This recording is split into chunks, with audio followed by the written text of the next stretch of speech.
Hospital में doctor सुन भाई मेरो त 40 साल स्टाफ छन् डाक्टरहरु पेशेन्ट छोडेर किन आउनु भयो त सर पेशेन्ट त मेरो अलि देशै बिरामीमा देशको उपचार गर्न आए नि भाइ हैन देशको उपचार गर्न आए नि भाइ तिमीले के गर्यौ भाइ 20 लाख जना युवा 21 लाख जना ल म गर्छु हजुर 21 लाख जना म रोजगार दिन्छु हामी मान्छेहरु विदेश पलायनमा छन् कति मान्छेले त्यहाँबाट 10% मान्छेले पनि तपाईले राम्रो एजुकेसन मास्टर्स गरिसक्नु भएको रहेछ उहाँ शान्तिको काम त गर्नुहुन्न होला नि त काम सानो ठुलो हुँदैन भाइ त्यो भ्रममा नपर न भाइ त्यो भ्रममा नपर न तिमी भ्रमै सुन्दा हामी सक्दैन भाइ काम भन्ने सानो हुँदैन काम पनि ठुलो पनि हुँदैन कोही मान्छे सानो हुँदैन कोही मान्छे ठुलो हुँदैन सब बराबर एकजना आम नेपाली यसरी सिरक डोस्ना बोकेर 12 घण्टा आन्दोलनमा बस्न सक्छ तर एकजना आम नेपाली 12 घण्टा सिरक डोस्ना बोकेर आन्दोलनमा बस्न सक्छ तर एकजना आम नेपाली स्टिल फ्याक्ट्रीमा 12 घण्टा काम गर्न सक्दैन कोही कहाँ छ स्टिल फ्याक्ट्री म देखाइन्छु हिँड पञ्चकन्यामा हिँड हुलास स्टिलमा हिँड जगदम्बा स्टिलमा हिँड मेरो त हस्पिटल में डॉक्टर छन् भाइ मेरो त 40 साल स्टाफ छन् डाक्टरहरु पेशेन्ट छोडेर किन आउनु भयो त सर पेशेन्ट त मेरो अलि देशै बिरामीमा देशको उपचार गर्न आए नि भाइ हैन देशको उपचार गर्न आए नि भाइ तिमीले के गर्यौ भाइ तिमीले के गर्यौ भाइ देश छोडेर भाग्ने भाइ के गर्यौ देशमा देशमा उपचार नगर्ने मैले देश बनाउन पाउन्न पहिला देशको अवस्था निर्मूल बनाउने गरिब दुखीलाई अहिले पनि हेर नेपालमा 16 लाख 40 जना फ्रीमा उपचार 16 लाख 40 हजार जनाको भाइ एउटा कुरा सुन भाइ ल आज दाइसँगै बस्छु म यहाँ बस्नु न दाइसँगै बस्छु दाइ निक्लोस् दाइ नेपाली हाम्रो देशको के नेपाल सरकार पुरानै हाम्रो विचार के हुन्छ विचारमा नेपाल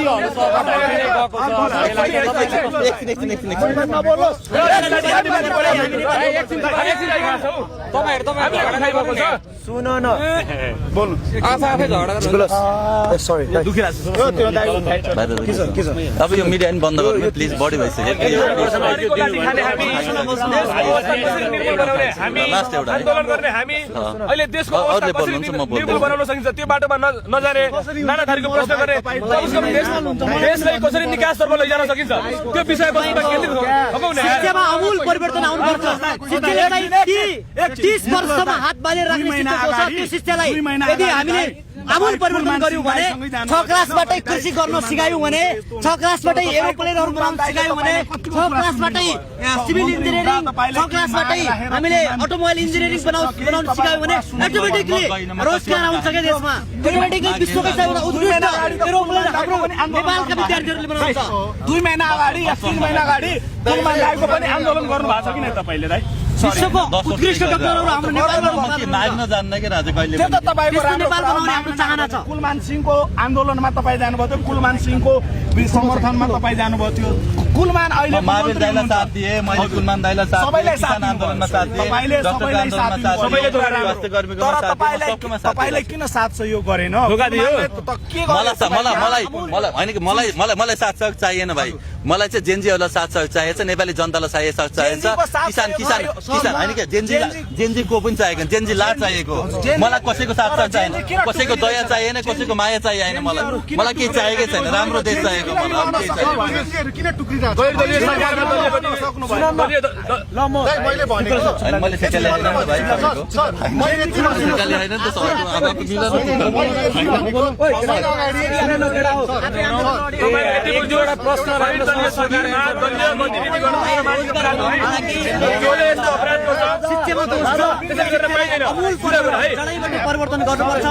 6 क्लास देखि आउनु भएको छ धन्यवाद छ हजुरहरुलाई मैले के भनेको 6 महिना अगाडि जुन आन्दोलन भयो त्यो आन्दोलन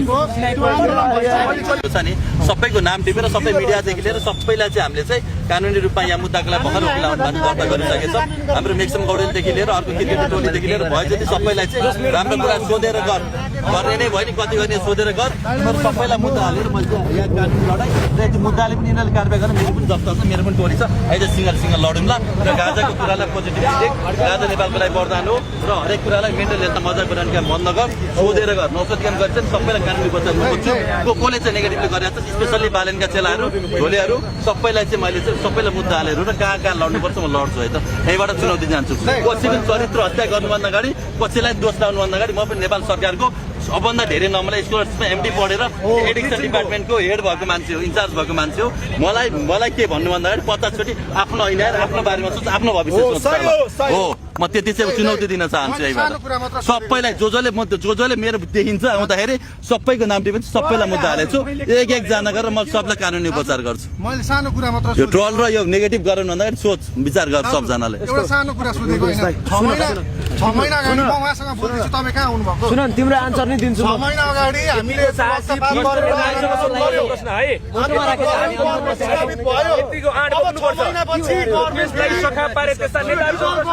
घाइते भाइहरू छन्, आँखा गुमाएका होइन, मैले भनेको 6 महिना हामी आफै गएको हो, मर्केको हो हामीले। 6 महिना पछि मैले भनेको 6 महिना नि